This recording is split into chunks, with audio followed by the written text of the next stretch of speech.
The plunge of the pound versus the euro and the dollar following the Bank of England's 25 basis point rate hike on the 2nd of November, the first in over a decade, reflected market participants' belief that the Bank of England had undertaken a dovish rate hike, given the expectations of weak economic growth and continued uncertainty over negotiations on Brexit. We would class the plunge of the pound as more a reflection of short-term positioning being unwound. Option flow data indicates there was no shift in demand toward downside protection in the immediate aftermath of the announcement. The most important element of the MPC's announcement that prompted pound selling was the removal of the MPC view that it may need to raise rates more than implied by current market pricing. This important forward guidance signalled that the MPC believed its inflation goal could be achieved with just one rate hike in 2018 and one in 2019. However, we see scope for that market pricing to change in favour of higher rates that would help lift the pound going forward. Firstly, forward guidance is conditional and is only credible when consistent with incoming economic data. As Deputy Governor Broadbent has stated since the rate announcement, the BOE's rate guidance is not a promise.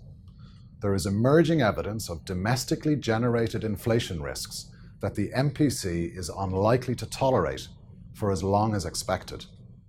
Unit labour costs are already growing at a rate well above that assumed this year and next. Secondly, we doubt a 25 basis point hike is going to have much notable impact on economic activity.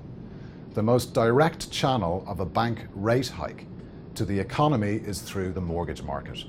However, BOE data shows that of the 1.366 trillion of mortgage debt in the UK, nearly 60% of that is on a fixed rate, the highest since the data began in 2007.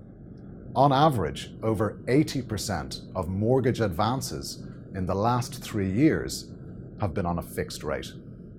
Finally, the outlook of Brexit negotiations can't be ignored, and in that context, the current BOE forward guidance could change quickly. As Governor Carney himself stated, a favourable transition deal could warrant a recalibration of the monetary stance. Given we expect a favourable transition deal in the first half of next year, a recalibration is exactly what we should expect. So we see limited downside for the pound from here and expect the recent depreciation to reverse as market participants reassess the initial reaction to the Bank of England's historic rate decision.